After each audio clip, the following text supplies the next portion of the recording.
to be under the sea. Ain't an octopus's garden with you. It's not an octopus's garden this morning. It's a nice little lobster garden. And joining us to explain more from the Sydney Underwater Gazette Facebook page, Marco Bordiari. How are you this morning? I'm very good. How about you, Simon? Look, I'm fantastic because I'm looking at this beautiful Eastern rock lobster at Cabbage Tree Bay. Yeah. I put on a picture of that, and you're not looking from the eyes of somebody waiting for a dish, right? From the I've been perspective. stopping from doing that, Marco, I have to say. Okay. Just to clarify. And we thought that nowadays it's tougher for a lot of people to get out and go diving or snorkeling, that we would actually just hone in on the creatures. And there are two types of lobsters, aren't there? Yeah, exactly. In the world, there are two types. We have the one that you find on the Atlantic coast, North America, which is the main lobster. They live in cold water, and they've got these big claws that, you break them open when you eat them. And then you got the rock lobster, which lives in temperate waters, instead of claws, got long antennas. And here in Australia, we got what's called the Eastern rock lobster, as well as the Balmain bug, which is, the shorter one. I love the Balmain bug for visual purposes only, I must say. When can I see them, Marco? Well, during the day, it's not very easy, and that's a good thing because otherwise, they would be easy to catch. Sometimes you can spot the tip of their antennas under a rock, but at nighttime it's different. At nighttime, they go around, they walk around, and you can see them in the open. I've been seeing them in most places when I dive at night.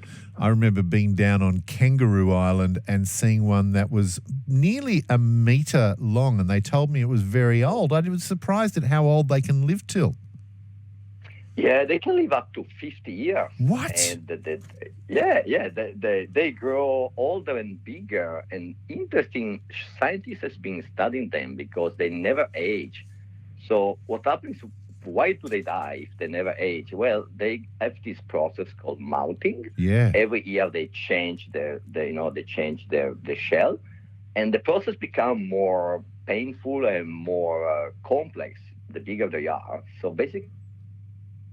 Oh, hello? You've been attacked Can you hear me? You just dropped off. But basically they die of exhaustion during the molting process. That's correct, because becoming bigger and bigger, the molting process becomes more complex, and at some stage the body just gives up. Now, before we move into the next topic, I must say the following segment contains adult themes.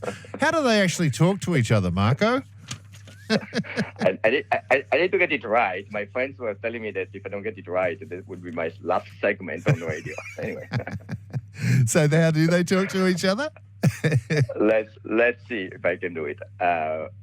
So basically, the way they talk to each other is by weighing on each other. They use the urine to talk. Of course they do. How does that work, Marco?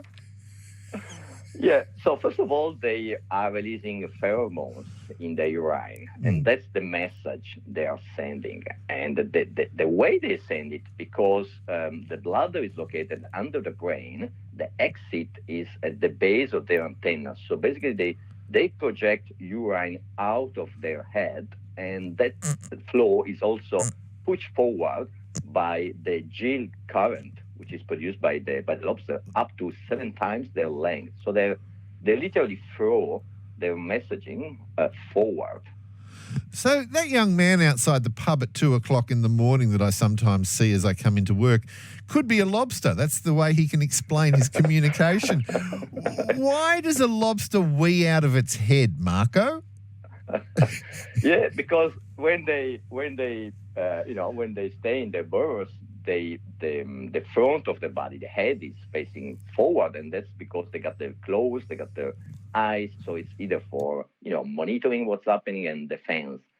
And by having the exit on their head, they can also project and communicate to incoming fish. For example, they, like many species, males fight to be the dominant ones. Yeah. And when there is another male coming past, what they do, they project their urine just to let them know that they should just find another place to be.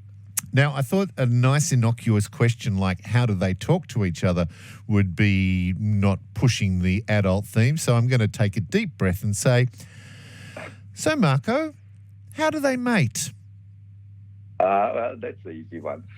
So, well, first of all, once the dominant male is established with the fights, and the dominant male being very happy of winning the fights, he produces more serotonin in the body, and that also goes as a message in the urine, changing the scent of his urine. So that's projected at this stage to let the females know that he's the dominant male. So the female will come close to the burrows, and again, there will be a little bit of negotiation. She will send her urine to the male just to signal the interest in joining his home. At that stage, the male will allow them to enter their home, and she can stay up for a couple of weeks. And then she's asked, or anyway, she knows she must leave to allow the next female in the area a chance also to mate with a dominant male. And in Italy, we have a way of saying that a guest is welcome for up to 3 days. And then it's because it's like a fish. Yeah. And we say after 3 days, the fish smells bad. So the guest is always welcome, but after 3 days, you have to leave. So since also seems to apply for the female of the lobster. We have the same saying here. If a guest is like fish, it goes off Really? after 3 days. So there we go. We don't have la manos lava l'altra, which I think is one of the best sayings, but that is for another Yeah. time. Marco Bordieri, have a great weekend. You too. Bye-bye. People can find out more at Sydney Underwater Gazette and see that beautiful eastern rock lobster during a night dive.